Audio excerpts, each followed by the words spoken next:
হিজবুল্লাহর প্রতিরোধে ইসরায়েল বাহিনী যৌথ হামলা চালাতে বাইডেনকে চাপ। জয়কে হত্যা চেষ্টা মামলায় মাহমুদুর রহমানের জামিন।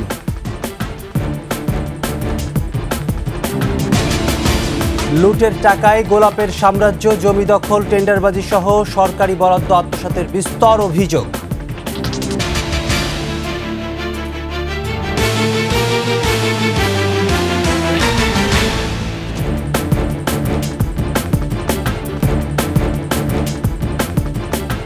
শুনছিলেন ফার্স্ট সিকিউরিটি ইসলামী ব্যাংক পিএলসি সংবাদ শিরোনাম। আমন্ত্রণ 21-এর দুপুরের সংবাদে। আপনাদের সাথে আছি আমি প্রণব চক্রবর্তী।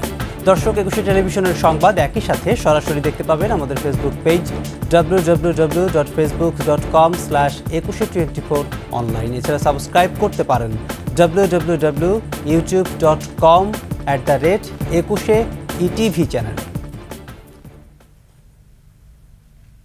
শুরুতে ইসরায়েল ইরান যুদ্ধের খবর। লেবাননে স্থল অভিযান পরিচালনার সময় হিজবুল্লাহ বাহিনীর ব্যাপক প্রতিরোধের মুখে পড়েছে ইসরায়েলের সেনারা। দুই পক্ষের সরাসরি যুদ্ধে ইসরায়েলের 8 সেনা নিহত হয়েছে। এদিকে 24 ঘন্টায় বৈরুত সহ লেবাননের বিভিন্ন জায়গায় ইসরায়েলি বিমান হামলায় 52 জন নিহত হয়েছে, আহত হয়েছেন 85 জন। ইরানে সরাসরি হামলা চালাতে বাইডেন প্রশাসনের প্রতি আহ্বান জানিয়েছে মার্কিন আইন প্রণেতারা। আশরাফ শুভর ডেস্ক রিপোর্ট। মধ্যপ্রাচ্য ঘিরে চলমান বহুমুখী সংঘাতের মধ্যেই লেবানন ও গাজায় থেমে নেই ইসরায়েলের আগ্রাসন। বৃহস্পতিবারও লেবাননের রাজধানী বৈরুতে বিমান হামলা চালিয়ে 6 জনকে হত্যা করেছে ইসরায়েল। অবরুদ্ধ গাজাতে 24 ঘন্টায় স্থল ও আকাশপথে ইসরায়েলি হামলায় প্রাণ গেছে 51 জনের। এদিকে লেবাননে স্থল অভিযানের সময় হিজবুল্লাহর সাথে ব্যাপক যুদ্ধে জড়িয়েছে ইসরায়েলের সেনারা। এতে 8 সেনা নিহতের পাশাপাশি বেশ কয়েকজন আহতের কথা জানিয়েছে তেল আবিব। নিহতদের মধ্যে আইডিএফ এর একজন সিনিয়র কমান্ডার রয়েছে। এছাড়া ইসরায়েলের 3টি ট্যাঙ্ক গুড়িয়ে দেওয়ার দাবি করেছে ইরান সমর্থিত হিজবুল্লাহ। এই অবস্থায় লেবানন থেকে সেনাদের উদ্ধারে হেলিকপ্টার মোতায়েন করেছে তেল আবিব। পাশাপাশি স্থল অভিযানের শক্তি বাড়াতে আরও সেনা মোতায়েনের ঘোষণা দিয়েছেন ইসরায়েলি প্রধানমন্ত্রী বেনিয়ামিন নেতানিয়াহু। ইরানের পর ইসরায়েলকে লক্ষ্য করে ক্ষেপণাস্ত্র ছুড়েছে হিজবুল্লাহ। একদিনে অন্তত 240টি রকেট ছোড়ার কথা জানিয়েছে লেবাননের সংগঠনটি। অন্যদিকে ইরানে সরাসরি হামলা চালাতে বাইডেন প্রশাসনকে আহ্বান জানিয়েছে যুক্তরাষ্ট্রের রিপাবলিকান আইন প্রণেতারা। তেল আবিবে হামলার প্রতিশোধ হিসেবে ইরানের তেল শোধনাগারে হামলা চালানো উচিত বলে মত তাদের। আশরাফ শুভ, 21 টেলিভিশন। এবার অন্যান্য প্রসঙ্গ। ক্ষমতাচ্যুত প্রধানমন্ত্রী শেখ হাসিনার ছেলে সজীব ওয়াজেদ জয়কে অপহরণ ও হত্যা চেষ্টা মামলায় দণ্ডপ্রাপ্ত আমার দেশ পত্রিকার সাবেক ভারপ্রাপ্ত সম্পাদক মাহমুদুর রহমানের জামিন মঞ্জুর করেছেন আদালত। ঢাকা মহানগর দায়রা জজ আসামস জগলুল হোসেনের আদালত জামিন মঞ্জুর করেন। মাহমুদুর রহমানের আইনজীবী জানান, মিথ্যা মামলায় দেয়া সাজার বিরুদ্ধে আজ আপিল করা হলে আদালত আবেদন গ্রহণ করেন এবং জামিন আবেদন মঞ্জুর করেন। এক্ষেত্রে তার কারামুক্ত হতে আর কোনো আইনগত বাধা নেই বলেও জানায় আইনজীবী। জয়কে অপহরণ এবং হত্যা চেষ্টার মামলায় গত বছরের 17 আগস্ট আদালত আমার দেশ পত্রিকার সাবেক ভারপ্রাপ্ত সম্পাদক মাহমুদুর রহমান ও সাংবাদিক শফিক রেহমান সহ 5 জনকে 7 বছরের সশ্রম কারাদণ্ড দেয়।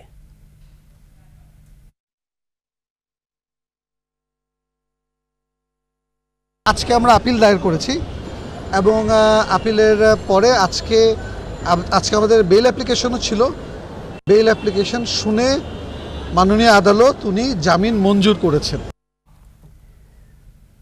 নির্বাচনকে সুকৌশলে নিয়ন্ত্রণ করতে প্রশাসনিক কারসাজি নিয়ন্ত্রকের দায়িত্বে আনা হয়েছিল সাবেক সচিব জাহাঙ্গীর আলমকে।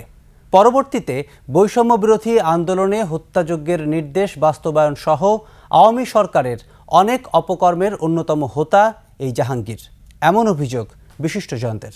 বিস্তারিত শিউলি শবনমের প্রতিবেদনে। সংবিধানের ভাষায় নির্বাচন কমিশন একটি স্বাধীন ও শক্তিশালী সংস্থা, কিন্তু বিগত 15 বছরে প্রতিষ্ঠানটির ওপর আওয়ামী সরকারের নগ্ন হস্তক্ষেপে তা পরিণত হয় ঠুটু জগন্নাথে।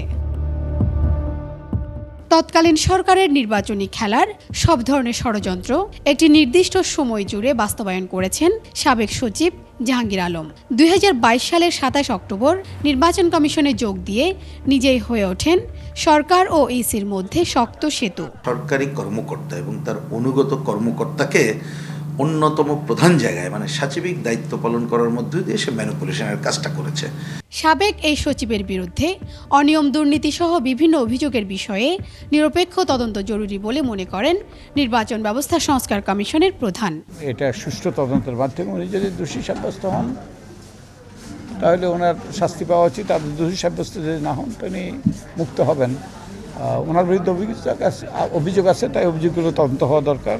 স্বাধীন নির্বাচন কমিশনের জন্য দৃষ্টান্ত গড়ে তুলতে জাহাঙ্গীরের কঠোর শাস্তির দাবি উঠেছে রাজনৈতিক অঙ্গনে। সরকারি কোনো ক্রীড়ানক এইখানে এসে আর কখনো নির্বাচনে ম্যানিপুলেশন কাজ করবে না। প্রকৃত অভিযোগ সুনির্দিষ্ট করে গঠন করতে হবে।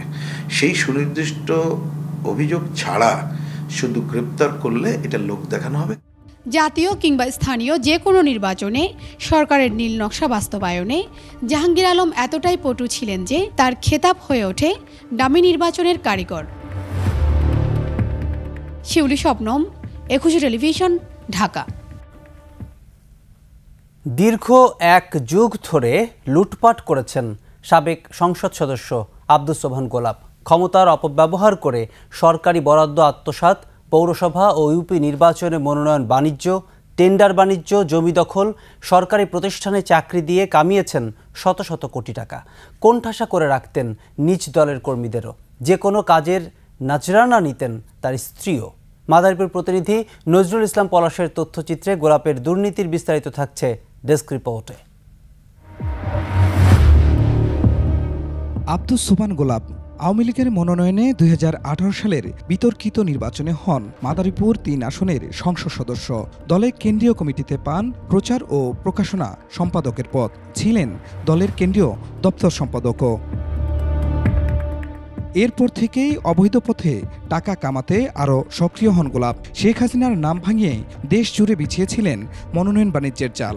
মনোনয়ন পাইয়ে দেওয়ার নামে নিতেন কোটি কোটি টাকা। সাহেবরামপুর ইউনিয়নের চেয়ারম্যান মাহবুবুর রহমান মুরাদ সর্দার গত ইউনিয়ন পরিষদ নির্বাচনে চেয়ারম্যান পদে মনোনয়ন পেতে গোলাপকে দেন অর্ধ কোটি টাকা। 1 লাখ টাকা সালামি দেওয়া হয় তার স্ত্রী গুলশান আরা বেগমকে, তারপরও মেলেনি মনোনয়ন। উনি বললেন তোর কিছু লাগবে না, তুই চলে যা। আমি কিছু না, আপনি তো কিছু নেওয়া ছাড়া আমাকে প্রতীক দিবেন না। উনি আমাকে বললেন চেক নিয়ে আসতো। আমি না ভাই, চেক তো নিয়ে আসি নাই, তো কালকে চেক নিয়ে আসো। মনোনয়ন বাণিজ্যে আব্দুস সোবহান গোলাপ ছিলেন পাকা খেলোয়াড়। মনোনয়ন পাইয়ে দেওয়ার নামে একাধিক প্রার্থীর কাছ থেকে হাতিয়ে নেন লাখ লাখ টাকা। মনোনয়ন না পেয়ে টাকা ফেরত চাইলে দেওয়া হতো হত্যার হুমকি। আওয়ামী লীগ সভাপতি ও সাধারণ সম্পাদকের কাছে দায়ের করা হয় লিখিত অভিযোগও। এক ইউনিয়ন থেকে 3-4 জনের কাছ থেকে, লক্ষ্মীপুরে যেমন লক্ষ্মীপুরে ফজলুর কাছ থেকেও টাকা নিছে, আবার ওই এর কাছ থেকেও টাকা। শেখ পরিবারের ঘনিষ্ঠজন হওয়ায় গোলাপের বিরুদ্ধে দাঁড়ানোর সাহস পাননি কেউ। অত্র উপজেলায় তার 3 নং আসনের মধ্যে এমন কেউ বলতে পারবে না যে কোটি টাকা, 50 লাখ টাকা, 1-1.5 কোটি টাকা বাদে সে কারোকে নমিনেশন দিয়েছে। বিভিন্ন লেনদেনের মাধ্যমে এই মনোনয়ন বাণিজ্য হয়েছে। এইভাবে বিভিন্ন ইউনিয়নে উনি মনোনয়ন বাণিজ্য করেছেন। তার 2 ভাইয়ের প্রথম তার ভাই ইউনুস নমিনেশন দিছে এবং এককভাবে তাকে সিলেকশনে হয় নিছে। দলের কাউকে সেই সম্মান সে দেখায় না বা দেয় নাই। সরকারের পট পরিবর্তনে আত্মগোপনে থাকা গোলাপ গ্রেপ্তার হয়ে এখন আছেন কারাগারে। খুরশিদ আলম মুকুল, ডেস্ক রিপোর্ট, 21 টেলিভিশন। নিচ্ছি বিরতি, যখন ফিরছি তখন থাকছে। শনিবার থেকে শুরু হচ্ছে সংলাপ, গুরুত্ব পাবে রাজনৈতিক দলের কাছে ক্ষমতা হস্তান্তর। আবারও আমন্ত্রণ 21 সংবাদে। রাজনৈতিক সরকারের কাছে ক্ষমতা হস্তান্তরই সংস্কারের প্রধান লক্ষ্য হওয়া উচিত বলে মনে করছে রাজনৈতিক দলগুলো। তবে সেই সংস্কারের রূপরেখা কেমন হওয়া উচিত তা নিয়ে মত ভিন্নতা আছে দলগুলোর মাঝে। আরও জানাচ্ছেন মেহেদি হাসান। সম্প্রতি প্রধান উপদেষ্টা ডক্টর মোহাম্মদ ইউনুস জানিয়েছেন, দেশে নির্বাচন কবে হবে সেই সময়সীমা তার অন্তর্বর্তী সরকারই ঠিক করবে। তবে সেনাপ্রধান জেনারেল ওয়াকারুজ্জামান এর আগে 18 মাসের মধ্যে নির্বাচন হওয়ার যৌক্তিকতা তুলে ধরেন। আর এই প্রেক্ষাপটে শনিবার থেকে শুরু হবে রাজনৈতিক দলগুলোর সাথে সরকারের সংলাপ। গণসংহতি আন্দোলন বলছে প্রক্রিয়া ঠিক করতেই একটি প্রাতিষ্ঠানিক কাঠামো জরুরি। নানা ধরনের মত আছে এখানে। একই সাথে নির্বাচন একটা প্রশ্ন, সেই নির্বাচনটা এই পুরো প্রক্রিয়ার একটা অংশ। প্রতিষ্ঠানগুলোর সংস্কার, আইনের সংস্কার, এই পুরোটা মিলে তো রাষ্ট্রের একটা রূপান্তর। সরকারকে সহযোগিতা কেবল তো বক্তৃতার ব্যাপার না, এটা তো আসলে একটা কাঠামোগত জায়গাটা কি হতে পারে সেটা তাদের তৈরি করতে হবে।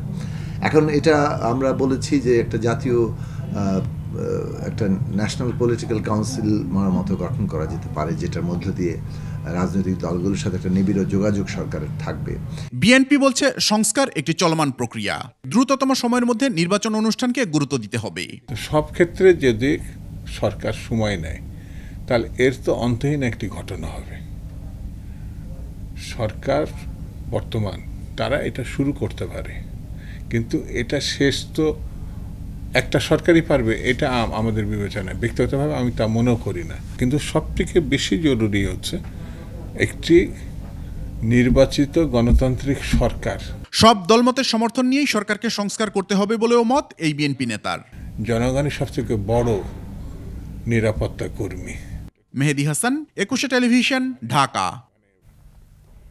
ঠাকুরগাঁও 2 আসনের 7 বারের সাবেক সংসদ সদস্য দবিরুল ইসলামকে গ্রেপ্তার করেছে পুলিশ। রাত 2:30টার দিকে ঠাকুরগাঁও সদর উপজেলার রুহিয়া থানার প্রয়াত আওয়ামী লীগ নেতা আলমগীর হোসেনের বাড়ি থেকে তাকে গ্রেপ্তার করা হয়। বালিয়াডাঙ্গি থানার একটি মামলায় তাকে গ্রেপ্তার করা হয়েছে। দবিরুল ইসলাম ঠাকুরগাঁও 2 আসনের 7 বারের সাবেক সংসদ সদস্য, ঠাকুরগাঁও জেলা আওয়ামী লীগের সাবেক সভাপতি, পার্বত্য চট্টগ্রাম বিষয়ক মন্ত্রণালয়, বিজ্ঞান ও প্রযুক্তি মন্ত্রণালয়ের সংসদীয় স্থায়ী কমিটির সভাপতি ছিলেন।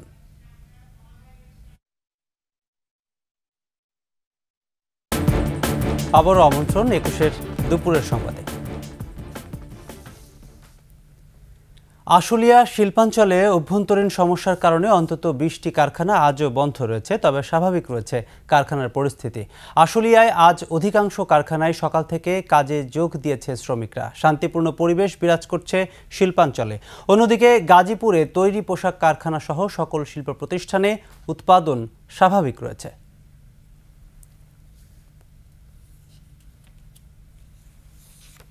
এর সাথে শেষ করছি 21 সংবাদ।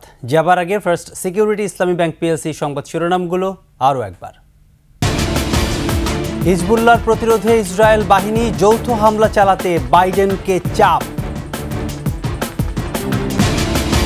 জয়কে হত্যা চেষ্টা মামলায় মাহমুদুর রহমানের জামিন।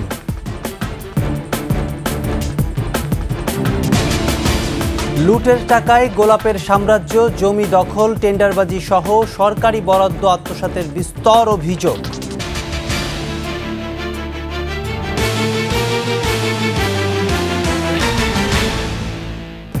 দর্শক, সর্বশেষ সংবাদ জানতে ডায়াল করুন 2021 নম্বরে, আর ভিজিট করুন 21-ETV চ্যানেল। ফেসবুকে ভিজিট করতে পারেন www.facebook.com/2124 অনলাইন। এছাড়া সাবস্ক্রাইব করতে পারেন www.youtube.com/21ETV চ্যানেল। এতক্ষণ সঙ্গে থাকার জন্য ধন্যবাদ। পরবর্তী সংবাদ বিকেল 5টায় দেখার আমন্ত্রণ রইল। 21-এর সাথেই থাকুন।